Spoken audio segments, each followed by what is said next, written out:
city was built around that river, the Orientos that you just passed. Most of the things have happened around that river called Orientos. It flows as far as to the Mediterranean Sea. And actually, that is the place where the city was built. It was called as Seleucia. As you know, in the Bible, you read two Seleucia.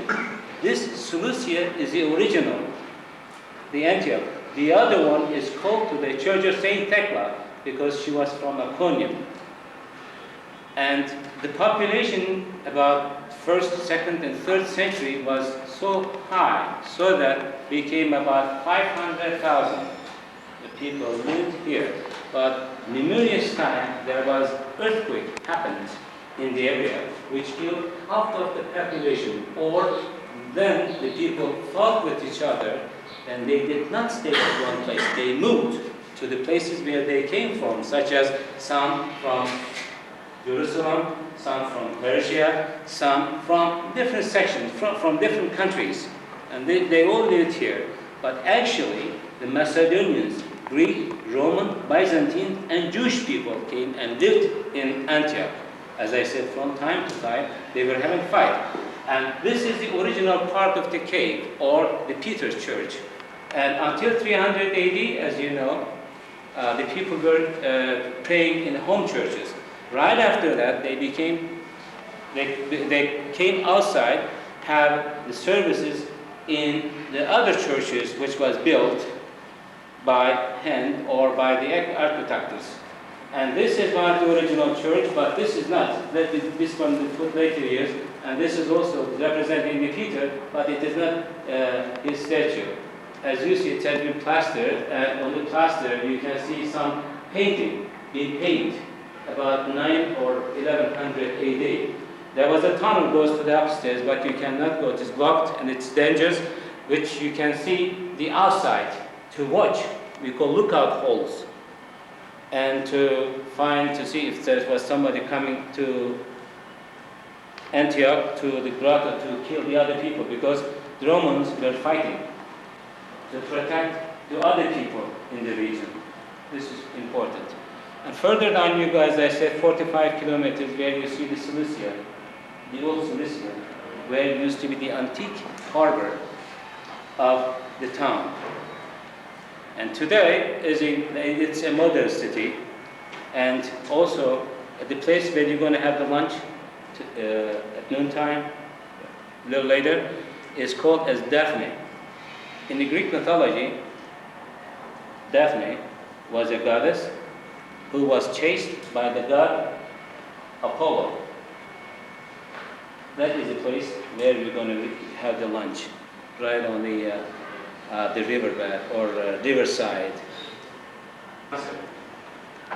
No? Thank you. Okay, thank you. Sure. I was saying this. Remember that Jesus was crucified, resurrection took place about 33 AD. About 2 years later, about 35 AD, Stephen was martyred in Jerusalem. He was the first Christian martyr. And as a result of that, a persecution is set in Jerusalem. The Christians began to leave Jerusalem. Well, Antioch was the capital of Syria at the time. And as the guy was saying, it was a cosmopolitan place. Here were Greeks and folks from all the regions around here, and it was a mixture, very open in terms of the tolerance of religion. And there was a group of folks here called Hellenistic Jews. That is, they were Greeks who were impressed by the Jewish concept of God and their worship of God, and also the standard of morality they had. And so they thought it was much better than the pagan gods that they worshiped. And so it was here then that the Christians came from Jerusalem, and they met here. And it was an open city, so they were able to practice their religion quite openly. Or by this time only 11. But it was 12 because they chose Matthias to replace Judas. And so Peter, of course we know, was the only one to arrive here. was a Christian community here. You can read about this in the 11th chapter of Acts. In addition to that, this is also the place where Paul came. You know, Paul was from Tarsus. After his conversion on the road to Damascus, he was brought here. And here he found a community that was quite open and ready to accept the message that he had. And so he defined his mission then as a mission to the Gentile community, or to the Greek, or to the non-Jewish population in the empire. And this is also significant because it was here that Christians were first called Christians. Because the community of believers here were quite distinct from the community of believers who were in Jerusalem. In Jerusalem, they observed the Jewish dietary laws. They kept kosher. They observed the laws of circumcision.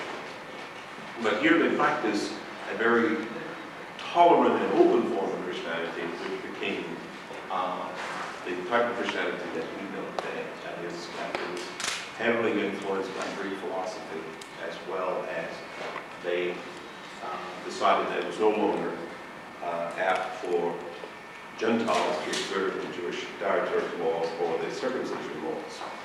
Well, of course, that precipitated a confrontation between Christians of the Jewish community and Christians of the Gentile community. And you know that then Peter and Paul had a confrontation here as to how much of the Jewish law Gentile Christians should observe. And you read about that in Galatians 1 and 2. In that, of course, then they sent back to the church in Jerusalem, because that's where the mother church was in Jerusalem, and James, the brother of our Lord, was the bishop of Jerusalem at the time, and he held the first council of the church, and they made the decision to exempt Gentiles from observing the Jewish dietary laws and circumcision. And it was from there then Paul began to organize his missionary journeys throughout Asia Minor.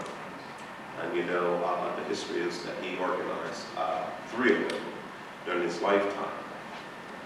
This became also significant because who we believe to be the second or third bishop, who was Ignatius, Ignatius of Antioch. Ignatius was a great prolific writer, as Paul was, and he wrote many letters. We have all of them. Well, we don't have all of them. We don't have many he wrote, but we do have 7 letters that he wrote to the church. As he was arrested here, and he was taken to Rome to be fed to the lions, to be put in the arena. And as the journey occurred on his way to Rome, he wrote letters to the Christian communities, and particularly wrote a letter to Polycarp, who was at Smyrna, which is Izmir today, and which describes the life of the early church here in Antioch. And of course, as the church developed, and the 1st, 2nd, and 3rd century up to the time of Constantine, this became a great center of learning in Antioch. There were basically 2 schools of thought in the early church. One was centered in Alexandria. Remember that the Christians now are out of Jerusalem because of the Jewish wars that were fought with the Romans. And later, then, you know, the temple was destroyed in 70 AD, and all the Jews were expelled from Jerusalem at that time. Well, center here, that many of the early creeds of the church were defined and later pulled together at the Council of Nicaea. After Constantine became the emperor and gave official recognition to Christianity somewhere between 317 and 320, and the council was held in 325. After another great saint of this place was Saint John Chrysostom. I guess most of you know he was the golden the preacher who sermons are still marvelous to be read today, and the teaching contained within the sermons. He was a great preacher.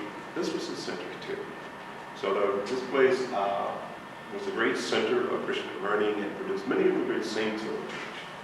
The reason it's called St. Peter's Church is that he was the one, and was only one of the 12 who visited here.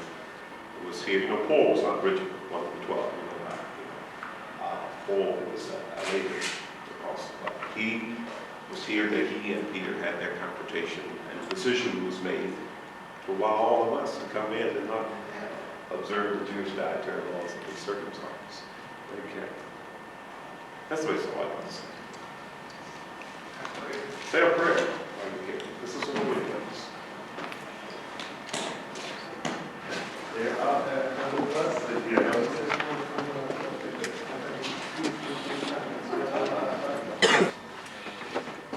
These are some of the escape tunnels, I guess, right? Yeah. That they'd escape out of this church if there was any problems. No problem. Up to the attic where they stored stuff, actually. But that Then we're was back used into for. the main center of the church.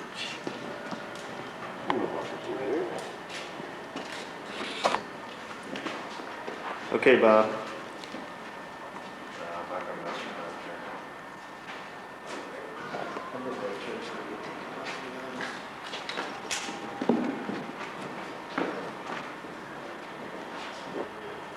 Okay. In the 29 to 40 AD period, after the death of Christ, when his apostles went all over the world to teach his word, St. Peter came to Antioch.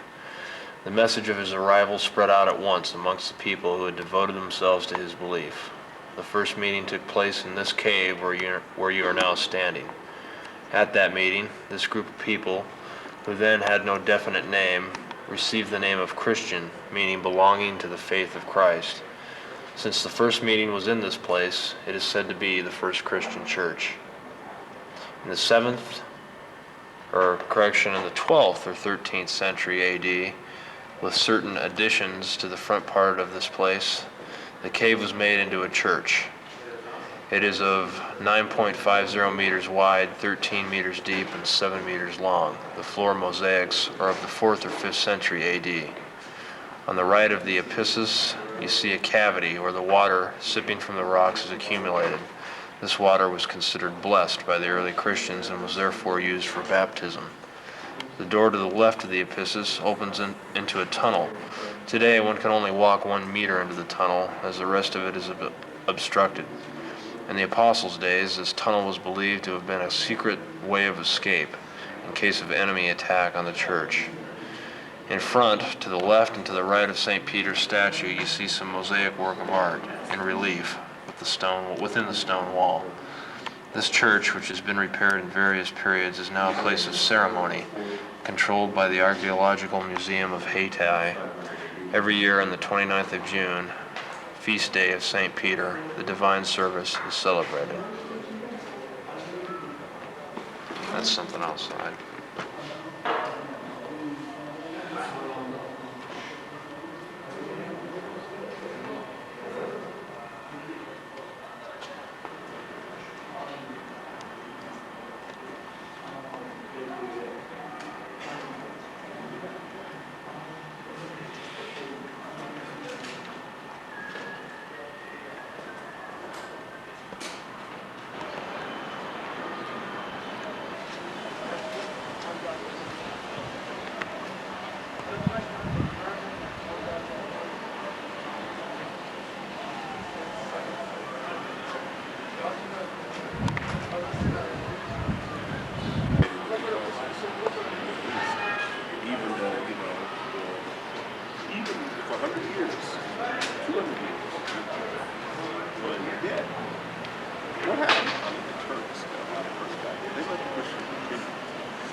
Just gravestones, or there's from stuff that was inside the church, like you see in churches today.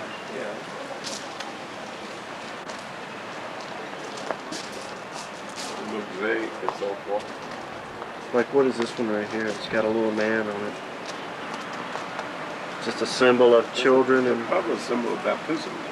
Jesus welcomed the kids. The suffered in the children will come unto me. That's a good thing. And these are mosaics like were on the floor and stuff. They are. I bet it's really a pretty place. Yeah. Because there's a lot of marble is in this area.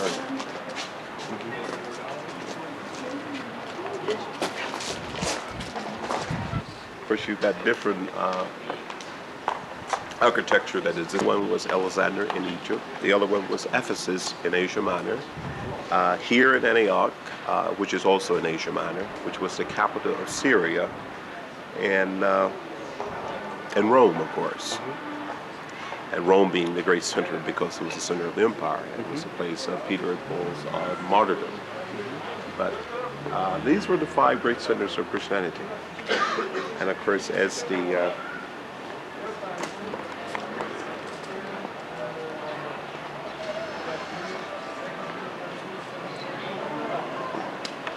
it depended very much on what was happening in the empire at the time as to which became the greatest center of learning. But certainly for the first 300 years, until the time of Constantine building the new capital in Constantinople, this was the great center in Asia Minor here. Yeah.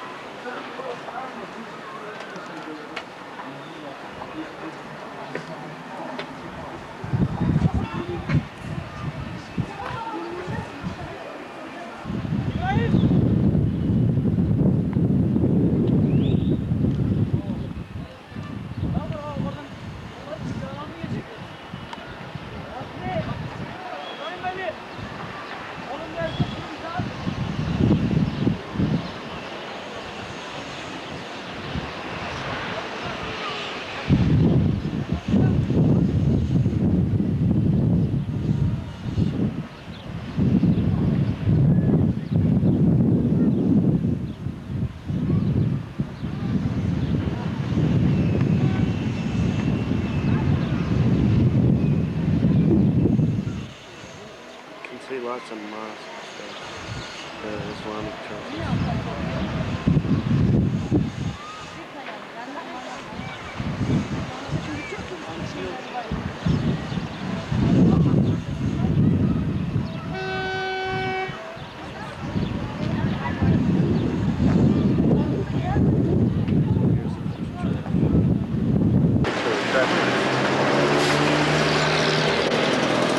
It's the local scene here. It's like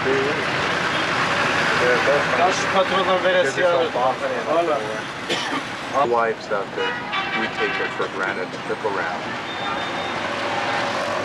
Questions. Haven't made. We want more respect, or else we'll send you here. Yolları yiyorum. Cevabından çürük düşürün.